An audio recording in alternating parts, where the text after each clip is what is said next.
ایک بار ریاض جانے کے لیے 1 گھنٹہ پہلے گھر سے نکلا، لیکن راستے میں رش اور چیکنگ کی وجہ سے میں ایئرپورٹ لیٹ پہنچا۔ جلدی سے گاڑی پارکنگ میں کھڑی کی اور دوڑتے ہوئے کاؤنٹر پر جا پہنچا۔ کاؤنٹر پر موجود ملازم سے میں نے کہا، مجھے ریاض جانا ہے۔ اس نے کہا، ریاض والی فلائٹ تو بند ہو چکی ہے۔ میں نے کہا، پلیز مجھے ضرور آج شام ریاض پہنچنا ہے۔ اس نے کہا، زیادہ باتوں کی ضرورت نہیں ہے، اس وقت آپ کو کوئی بھی جانے نہیں دے گا۔ میں نے کہا، اللہ تمہارا حساب کر دے۔ اس نے کہا، اس میں میرا کیا قصور ہے؟ بہرحال میں ایئرپورٹ سے باہر نکلا، حیران تھا کیا کروں۔ ریاض جانے کا پروگرام کینسل کر دوں یا اپنی گاڑی سٹارٹ کر کے روانہ ہو جاؤں یا ٹیکسی میں چلا جاؤں۔ بہرحال ٹیکسی میں جانے والی بات پر اتفاق کیا۔ ایئرپورٹ کے باہر ایک پرائیویٹ گاڑی کھڑی تھی۔ میں نے پوچھا، ریاض کے لیے کتنا لوگے؟ اس نے کہا، 500 ریال۔ بہرحال 450 ریال میں بڑی مشکل سے راضی کیا اور اس کے ساتھ بیٹھ کر ریاض کے لیے روانہ ہو گیا۔ بیٹھتے ہی میں نے اس سے کہا کہ گاڑی تیز چلانی ہے۔ اس نے کہا، فکر مت کرو۔ واقعی اس نے خطرناک حد تک گاڑی دوڑانا شروع کر دی۔ راستے میں اس سے کچھ باتیں ہوئیں۔ اس نے میری جاب اور خاندان کے متعلق کچھ سوالات کیے اور کچھ سوال میں نے بھی پوچھ لیے۔ اچانک مجھے اپنی والدہ کا خیال آیا کہ ان سے بات کر لوں۔ میں نے موبائل نکالا اور والدہ کو فون کیا۔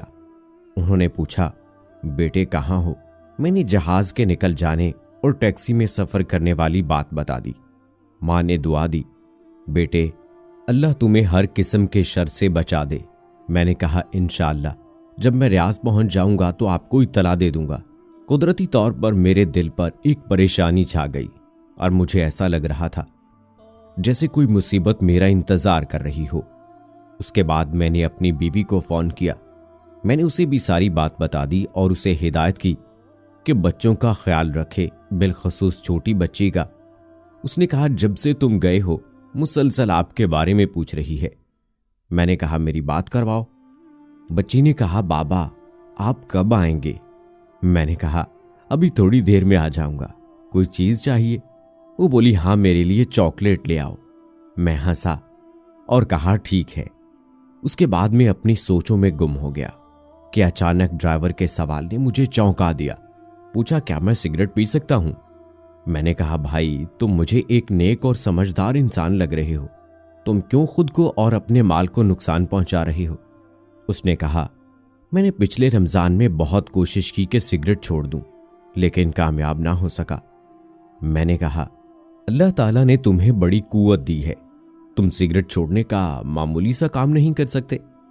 بہرحال اس نے کہا، آج کے بعد میں سگریٹ نہیں پیوں گا۔